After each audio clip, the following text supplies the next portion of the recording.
आप देख रहे हैं अनहोनी। तो चलिए बढ़ते हैं आज की इस कहानी की ओर। कहते हैं कि गांव की हर मिट्टी में कहानियां छुपी होती हैं। कुछ कहानियां मनोरंजन के लिए होती हैं और कुछ ऐसी जो डर से आपके दिल को कपा दे, और कुछ सिर्फ सावधान करने के लिए। ऐसा ही एक गांव था, तीमरगढ़, जो अपने नाम के अनुरूप हमेशा किसी न किसी रहस्यमय अंधेरे में डूबा रहता था। तीमरगढ़ के बारे में कहा जाता था कि वहाँ एक हवेली नुमा घर है जिसे लोग चंद्रमहल कहते हैं। चंद्रमहल की दीवारों में समय के साथ दरारें नहीं बल्कि रहस्यों की परतें जमी थी। फरवरी की ठिठुरती रात थी। ठंडी हवा, सूखे पत्तों की सरसराहट बीहड़ से घिरे गांव के वातावरण को और भी निर्जन बना रहे थे। गांव के अंधेरे से घिरे शांत सड़क पर एक पुरानी गाड़ी धीरे धीरे आगे बढ़ रही थी। गाड़ी में बैठे विवेक, उसकी पत्नी आशा और उनके 2 बच्चे आयांश और निष्ठा। क्या सच में हमें इस हवेली में जाना चाहिए? आशा ने चिंता से पूछा। हमारे पास और कोई चारा ही नहीं है। मेरी नौकरी चली गई और अब हमारे इस पुश्तैनी घर के अलावा हमारे पास और कुछ नहीं बचा है। विवेक ने कड़वाहट भरे स्वर में दुखी होते हुए जवाब दिया। विवेक दिल्ली में एक मल्टीनेशनल कंपनी में काम करता था, जहां उसने कम समय में ही अपने कुशल काम के बल पर कंपनी के मैनेजमेंट में उच्च पद पर अपनी जगह बना ली। लेकिन विवेक की तरक्की को देख कंपनी के कई अधिकारी उससे जलने लगे और उसे नीचा दिखाने के जतन करने लगे। ऐसे ही विवेक के टीम में उससे जलने वाले कुछ अधिकारियों ने जानबूझकर सेल्स के हिसाब में कुछ बहुत बड़ी गड़बड़ी कर दी और सबने मिलकर उसका इल्ज़ाम विवेक पर डाल दिया। कंपनी के ज़्यादातर लोग विवेक के खिलाफ थे, जिस वजह से विवेक मैनेजमेंट के सामने अपनी बेगुनाही साबित नहीं कर सका और मैनेजमेंट ने उसे नौकरी से निकाल दिया। विवेक बचपन में ही अनाथ हो गया था और उसके चाचा चाची ने ही उसे पाला था।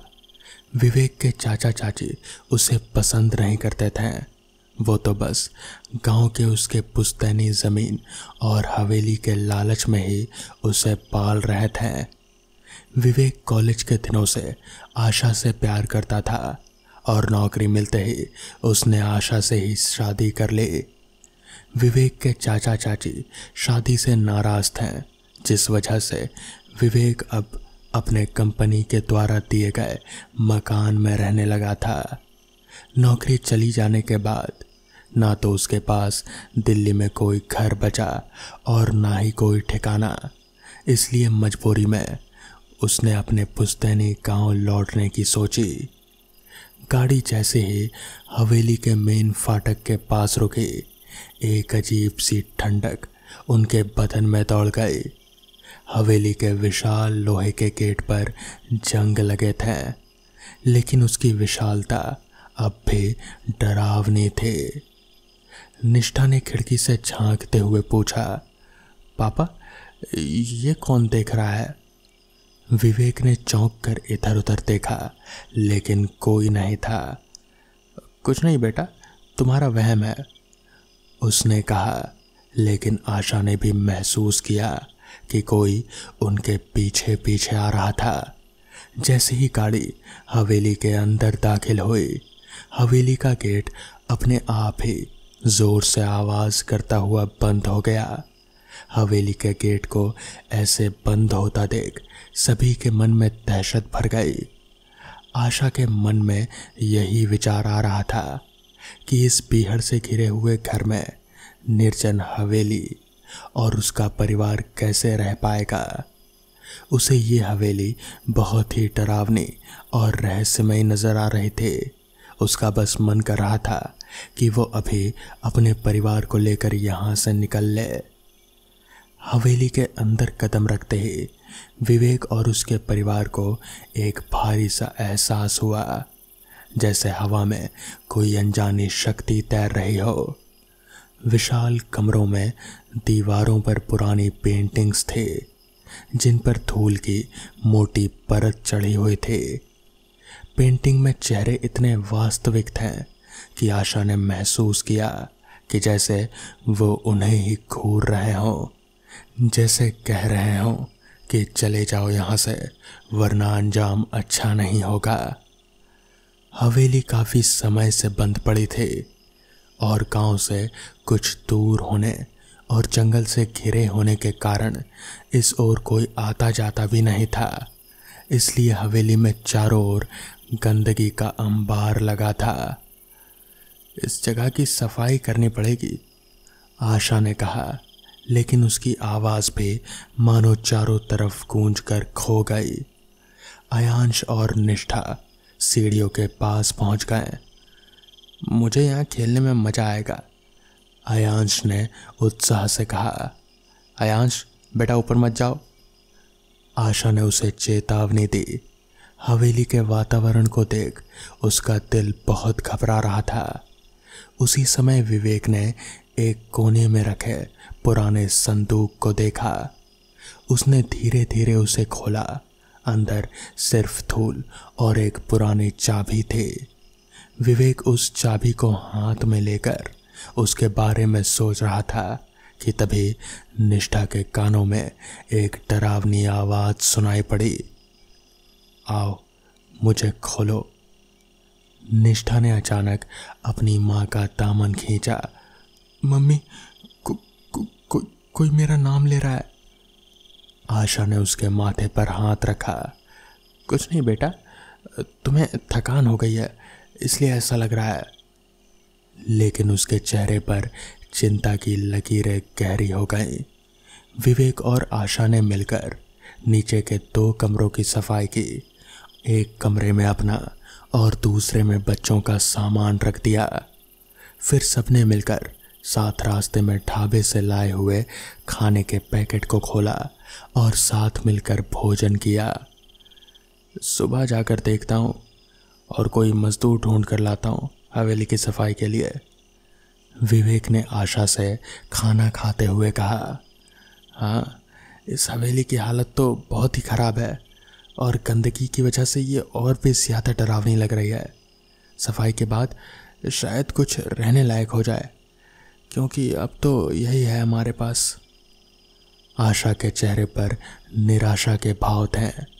खाना खत्म करने के बाद सभी अपने अपने कमरों में सोने चले गए। हवेली के बाहर स्याह काली रात चारों ओर छाई हुई थी और धीरे धीरे उसका स्याहपन गहराता जा रहा था, जैसे वो पूरी हवेली को अपने आगोश में समा लेने को आमादा हो। रात होते ही हवेली की असली भयानकता सामने आई। विवेक और आशा अपने कमरे में सोने की तैयारी कर रहे थे। उनका कमरा ऊपर जाने वाली सीढ़ियों के पास था। जैसे ही विवेक ने लाइट बंद की, सीढ़ियों पर किसी के भारी कदमों की आवाज़ गूंजने लगी और दरवाजे के पास से एक अजीब सी सरसराहट हुई। विवेक ने जब दरवाज़ा खोला तो एक ठंडी हवा का झोंका अंदर घुसा। हवा के साथ किसी और की उपस्थिति का एहसास विवेक को हुआ। दरवाज़ा बंद करो, सोने आ जाओ, आशा ने विवेक से कहा। जैसे अभी जो कमरे में हुआ उसे उसकी कोई खबर ही ना हो। विवेक बिस्तर पर आकर आशा के बगल में लेट गया। उनके सोते ही एक काली सी परछाई उनके कमरे की खिड़की के बाहर नजर आने लगी। ठीक आधी रात के आसपास विवेक की आंख खुली एक आवाज़ से। वो आवाज़ पायल के छनछनाने की थी। विवेक ने आंखें खोली और अपने बगल में देखा तो आशा सो रहे थे।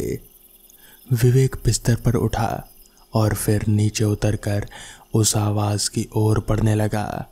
वो आवाज़ उनके कमरे के बाहर मेन हॉल में से आ रहे थे। विवेक को समझ नहीं आ रहा था कि आखिर ये आवाज़ है किसकी। आखिर इतनी रात का पायल पहनकर इस हवेली में कौन घूम रहा होगा। खैर, वो अपने कमरे का दरवाज़ा खोलकर बाहर हॉल में आया और उस आवाज़ की ओर आगे बढ़ने लगा। अंधेरा काफ़ी था, शायद बिजली भी नहीं थी उस हवेली में, या फिर बिजली के तार कटे हुए थे। विवेक अंधेरे में ही उस आवाज़ का पीछा करने लगा। वो जैसे जैसे उस आवाज़ के करीब बढ़ता, वैसे वैसे वो आवाज़ और भी दूर चली जा रहे थे। उसे समझ नहीं आ रहा था कि आखिर ये है कौन। तभी उसने आवाज़ लगाई, कौन है? कौन है?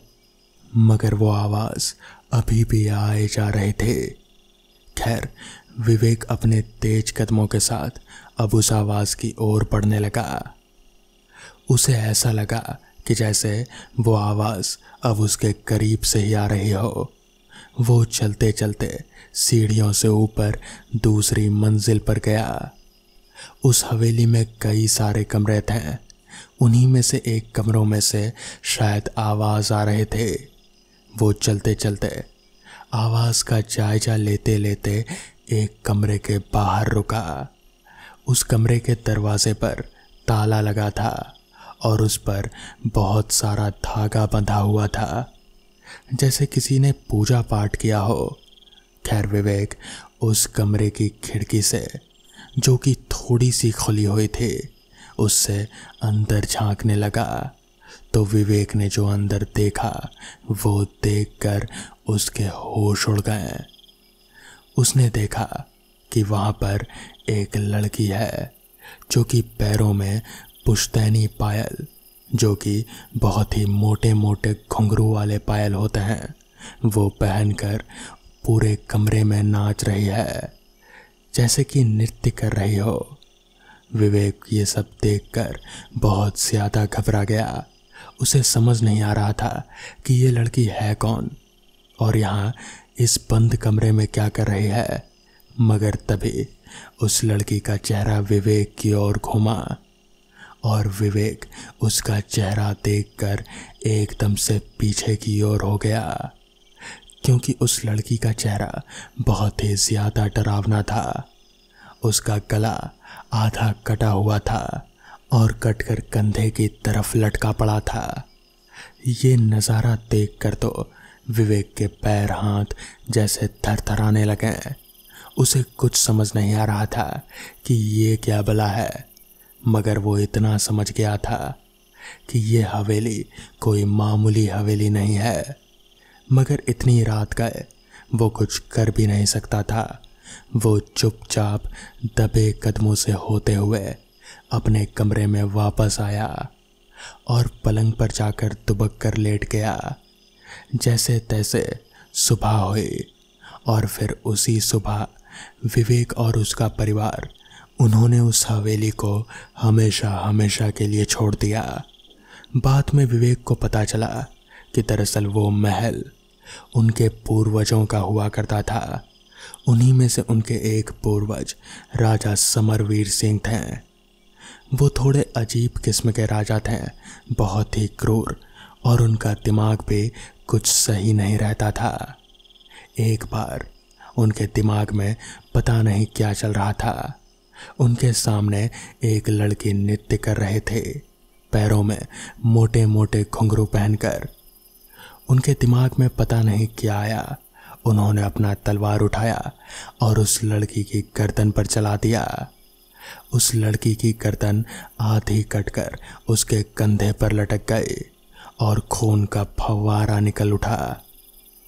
राजा को इस बात का कोई पछतावा नहीं था कि अभी अभी उन्होंने एक निर्दोष की बेरहमी से हत्या कर दी। वो वहाँ से उठकर सीधे अपने कक्ष में चले गए।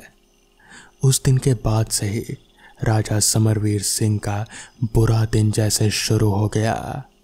उनकी पत्नी मारी गई और फिर कुछ दिनों बाद ही उनके हाथ से साम्राज्य भी निकल गया, जिसके कुछ दिन बाद वो भी अजीब तरीके से मारे गए। किसी को नहीं पता कि उनके साथ क्या हुआ। तब से कहते हैं कि वो महल भूतिया है। आज भी उस लड़की की आत्मा उस महल में नृत्य करती रहती है।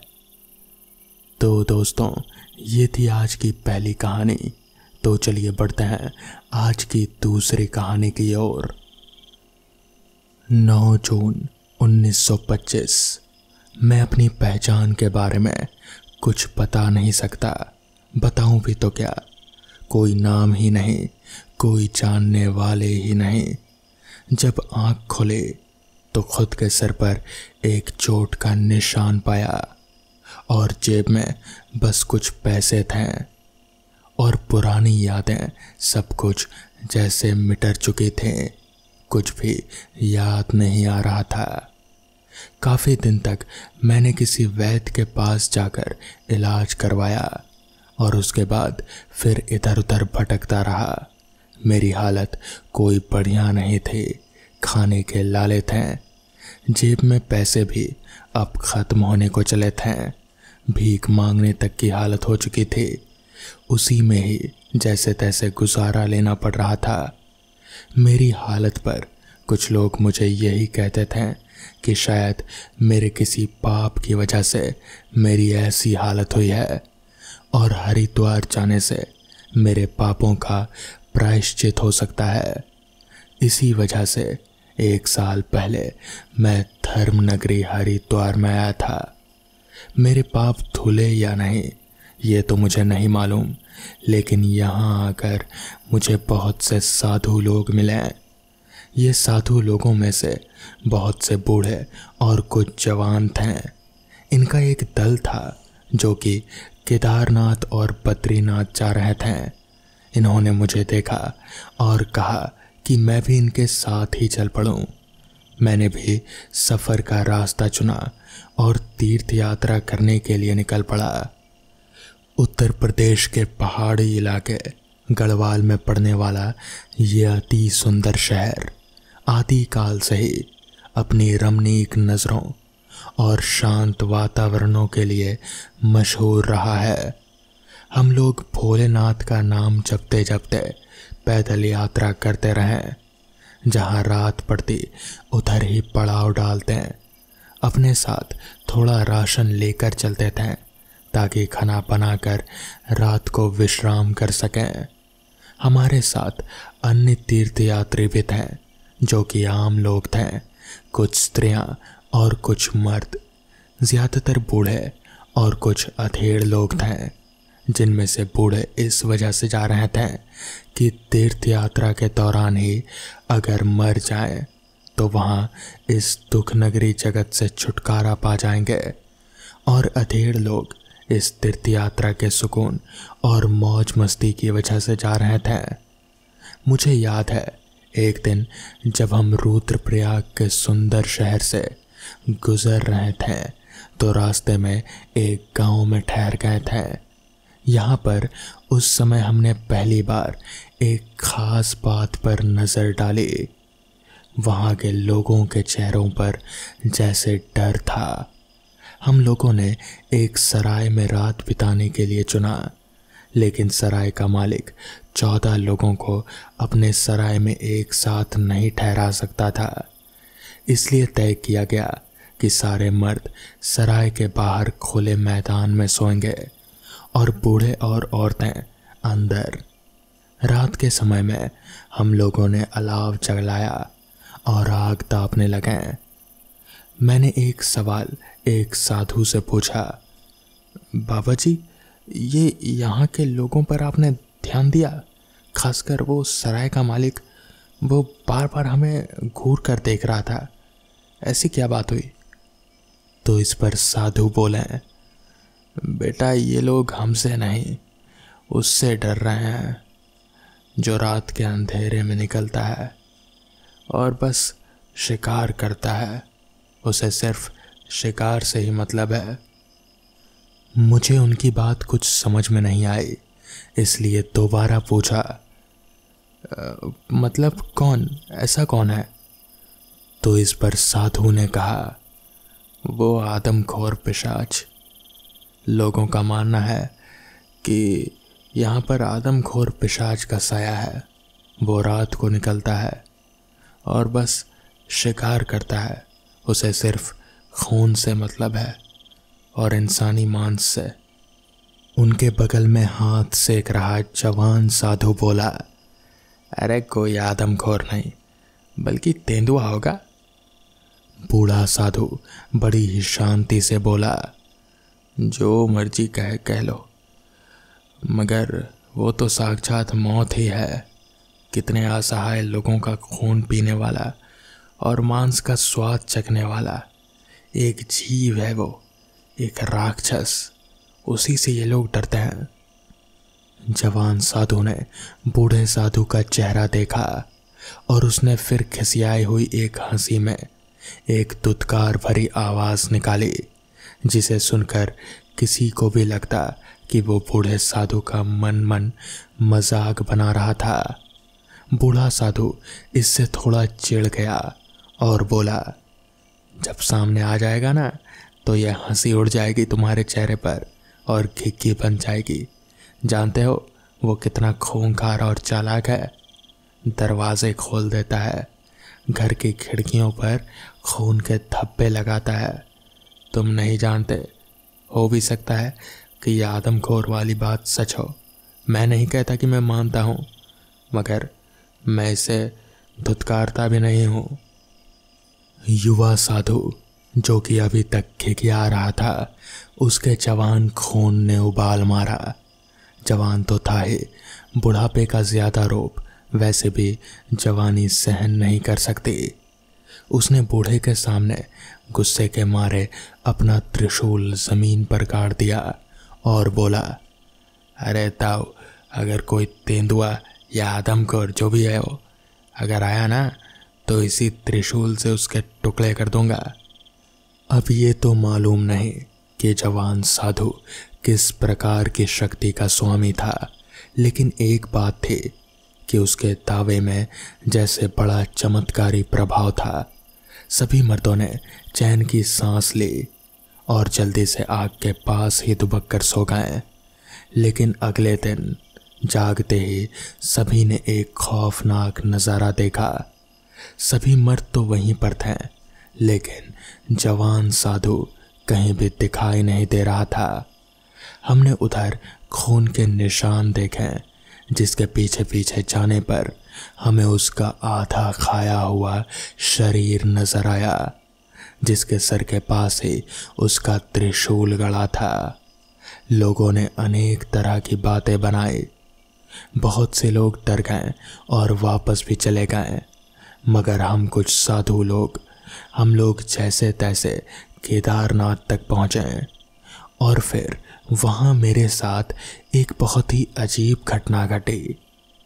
चढ़ाई के दौरान किसी टीले जैसे क्षेत्र पर मेरा पैर पड़ा और फिर एकदम से मैं सर के बल ज़मीन पर जा गिरा। कुछ देर तक शायद मैं बेहोश भी रहा, मगर जब मैं जागा तो फिर मुझे मेरा अतीत याद आ गया।